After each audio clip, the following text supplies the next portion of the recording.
Alrighty, so now let's do the preview of Orlando City versus Columbus Crew. Now, I know this matchup is going to be hugely overshadowed of the second matchup of the doubleheader that we'll see on Saturday between the Philadelphia Union versus FC Cincinnati. And I did mention before how, in that preview, it looks like whoever wins that game most likely is going to represent the Eastern Conference in MLS Cup 2023.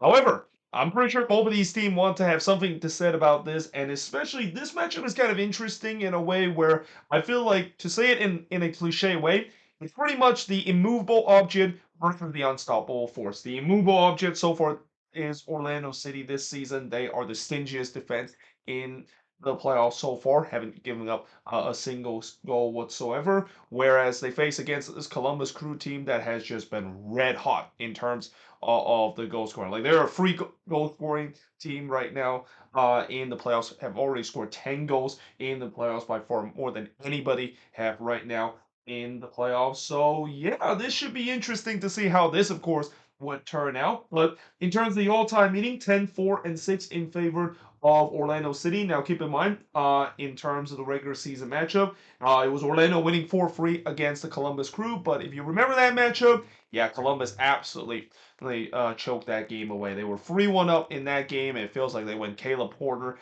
in that one, giving up 3 goals to lose 4-3 in that one. And Orlando, of course, re-adding their Cardiac Cats kind of moniker that they known of, scoring a late dramatic goal to win that one 4-3. And then in the first ever matchup, it was a 2-2 draw between both of these teams, but that was also a matchup that Columbus was exercising the Caleb Porter style of play, where they were up 2-0 in this one, only to give up 2 late goals for Orlando City and choked away that game too. But before that, it was a 2-1 win that Orlando has against Columbus, a 2-0 road win Orlando has against Columbus, and then Columbus did win 3-2 against Orlando City. So yeah, these kind of games, at least in these last couple of matchups, it's been pretty high scoring, and that's also kind of one thing that I think people are going to think that this is going to be the case, where it could be a high scoring affair. I know I said about the immovable object versus the unstoppable force, and saying this is a high scoring matchup means that the unstoppable force is going to win this, which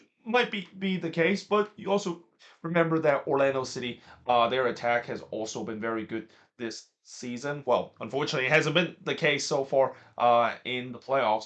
And they're facing against a Columbus Crew defense that has been very leaky so far this season, and it was definitely in full display in that 3-game series against Atlanta United. Speaking of the first round matchup, so for Orlando City, they won 1-0 against Nashville, and then in game 2 they also won 1-0 against Nashville SC. Now, in game 1, I thought that scoreline was kind of a little flatter in terms of the way that Orlando should have won that one by more than just the one goal. I mean, they had a lot of chances that game. They were absolutely dominating Nashville. But this is where we're going to get to one of the key points about Orlando City, and the big concern that they have is the fact that they have not been clinical in the final third. Whereas in game number 2, it was a very Oscar Pereira style kind of game where they score an early goal and then they basically shut up shop and ride it out. Now, obviously, they're not going to do that in this game because they are the home team. That's not what Oscar Pereira team is going to be about. So expect this is going to be nothing like what we saw in game 2, where they're just going to park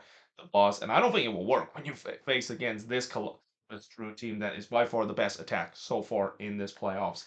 Then you look at Columbus, and in terms of game 1, they won 2-0 in that game against Atlanta. And the Columbus and Atlanta series, I'm gonna still say that is probably by far the most exciting series in the playoffs, and we kind of knew that was going to happen. We knew there was going to be some fireworks. Obviously, I will say that game 1 was a bit of a letdown because Atlanta didn't really show up in that one. Columbus was able to walk away with a 2-0 victory, but then the next 2 games was really where the fireworks began. A 4-2 win that Atlanta has against Columbus, and then Columbus basically flipped that. And in fact, I actually wrote the wrong team there.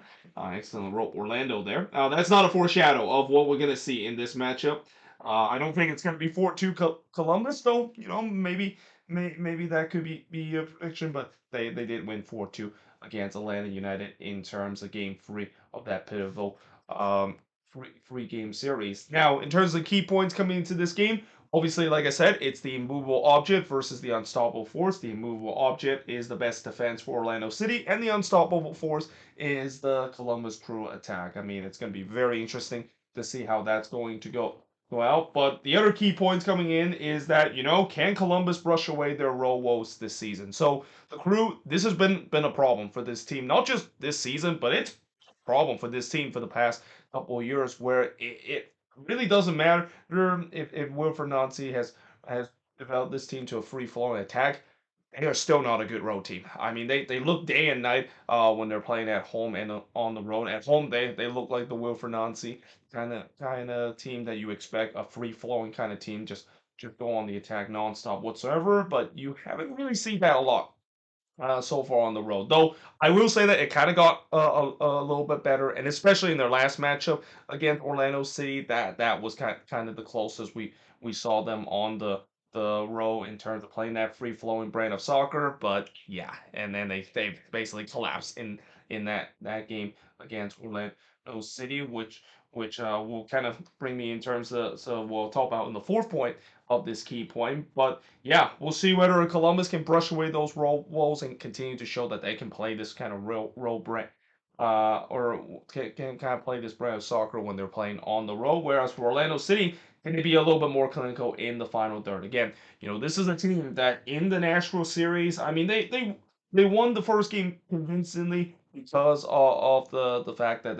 they were creating a lot of chances, but again, the concern is the fact that they've only scored 2 goals, and none of their attackers that are supposed to be the goal scorer of this team has scored so far in the playoffs. I mean, Duncan McGuire, he has had moments, still haven't get on the score sheet. Facundo Torres, another guy that has been red hot this season, hasn't got on the score sheet red. Yeah, then when you look at those 2 game series against Nashville, I mean, game one, if it wasn't for Wilder Cartinaga score an absolute colossal, oh, that could have been interesting to see how that one went up in the PK shootout, and then of course in the other game, it's very Orlando City the away kind of performance, a very Oscar Pereira role kind of performance. So yeah, there is question in terms of their lack of final third, and also they're gonna also try to make history too, because they have never got past this. This is so far the furthest that they have gone, and of course the last time they were in this stage, they lost to New England in that game. In that game, they were favorites in terms of winning. I would say that if you want to say who's the favorites coming into this,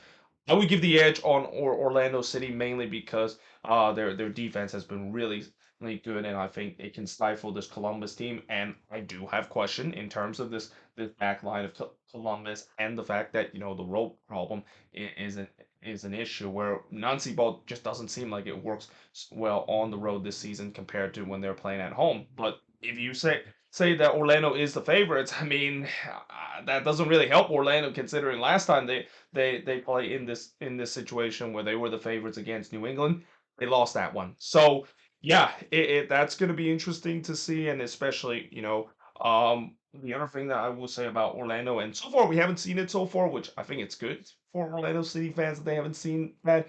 And that, of course, is this team lose their composure and lose their heads, which was a huge issue in the last playoffs when Oscar Pereira guided that team to the playoffs for the very first time. So yeah, that's going to be interesting to see. And then, of course, the 4 point. Watch out for the last 15 minutes of this game, especially if Columbus is leading. Again, Columbus has had problems in terms of protecting leads in both of their games against Orlando City, and knowing Orlando has that cardiac cat moniker and that never say die mentality, don't be surprised that we could see be in for a crazy game. And that for Wilfred Nancy, I mean, I know he's going to try to make amends of it, but when you have had that situation twice, it can really get into their head, thinking that, well, yeah, we have the lead, but let's try not to do what we have done in the last 2 times, and even you could say the last three time too, because this even goes back to last season when Caleb Porter was still in charge, and how they missed the playoffs in the series against Orlando City on the decision day,